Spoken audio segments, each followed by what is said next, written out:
요즘같이 찬바람이 부는 겨울철이 되면 따뜻한 커피 한 잔이 생각나곤 합니다. 저도 바쁜 진료와 피곤한 일상 속에서 따뜻한 커피 한 잔으로 여유를 되찾곤 하는데요. 최근 커피와 관련한 흥미로운 연구 결과가 발표되었습니다.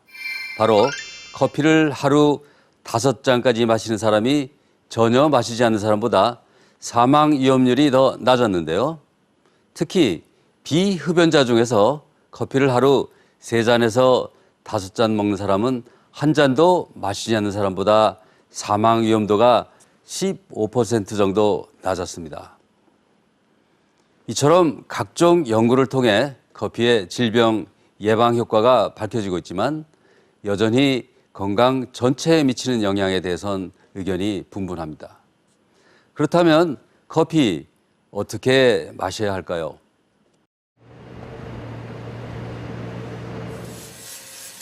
(10여 년) 전부터 커피의 매력에 빠졌다는 신원호 씨. 생두를 볶는 것으로 하루를 시작한다. 언제 배출할 거냐, 이 생두의 특징은 어느 순간에 뽑아서 배출할 거냐가 볶는 사람의 목이죠. 직접 간 원두에 뜨거운 물을 붓는 핸드드립 커피를 매일 3잔 이상 마신다. 지난 2002년 만성 간경화로 간 이식 수술을 받았는데 이렇게 매일 커피를 마셔도 괜찮을까? 커피 때문에 제가 이렇게 부담되거나 그런 건 아직 없습니다. 오히려 커피를 마시기 시작하면서 건강이 더 좋아졌다는 생각이다. 커피는 간 건강에 어떤 영향을 미칠까?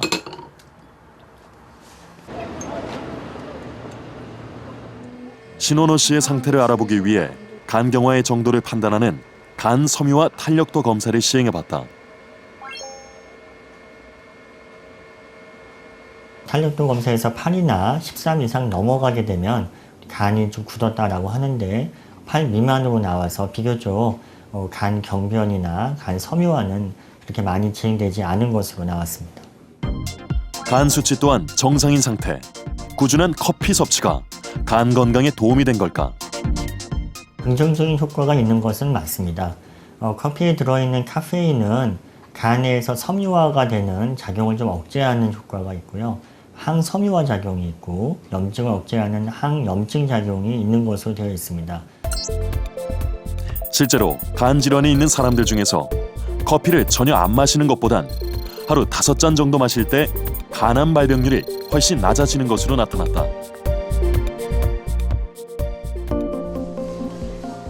하지만 커피가 모두에게 좋은 것은 아니다. 커피 속 카페인이 수면 장애를 유발할 수도 있기 때문. 그럴 땐 커피를 마시는 시점을 확인해 볼 필요가 있다. KBS